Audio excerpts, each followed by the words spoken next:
बऱ्याच वर्षानंतर या महाविद्यालयामध्ये मी आलो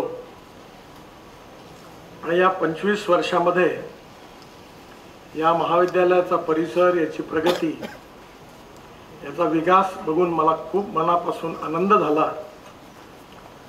सर्वप्रथम मी जगदीश गुप्ता आणि त्यांच्या सर्व सहकाऱ्यांचं मनापासून अभिनंदन करतो आणि त्यांना खूप खूप शुभेच्छा देतो।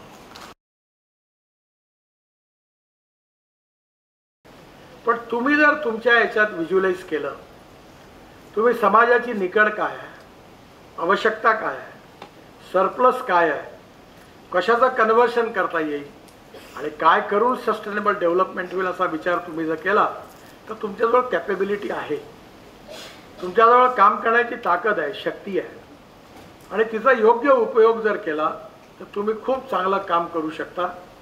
तुम्ही अतिशय नशीबवान आहात की तुम्हाला एका चांगल्या महाविद्यालयात इंजिनिअरिंग कॉलेजमध्ये टेक्नॉलॉजी आणि इंजिनिअरिंग कॉलेजचं विद्यार्थी म्हणून शिकण्याची संधी मिळाली, चांगलं शिक्षण मिळालं, जीवनातली चांगली परीक्षा पास होणार तुम्ही।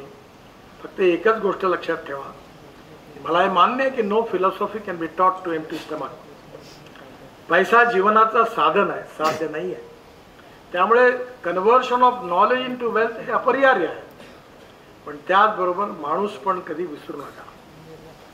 चांगला माणूस, सज्जन माणूस, इमानदार माणूस, जी आपली जीवन मूल्य आहेत, मूल्याधिष्ठित जीवन पद्धती आणि परिवार पद्धती आहे, ती आपली विशेषता आहे। इतिहास, संस्कृती आणि विरासत। आपण विवेकानंदांचा पुतळा कशा करता लावला, शिवाजी महाराजांचा पुतळा कशा करता लावला, का आपण त्यांचं स्मरण करतो, याचं कारण ते आपले आयकॉन आहेत। आणि म्हणून एकीकडे ज्ञान मिळवत असताना जीवनाच्या परीक्षेमध्ये उत्तम संस्काराच्या आधारावर आपण उत्तम नागरिक देखील झालं पाहिजे आणि ती परीक्षा उत्तम गुणांनी पास झालं पाहिजे आणि ज्ञान आणि उत्तम नागरिक या दोघांच्या समन्वयातून तयार होणारं नेतृत्व हेच आपल्या देशाला विश्वगुरू बनवल्याशिवाय राहणार नाही।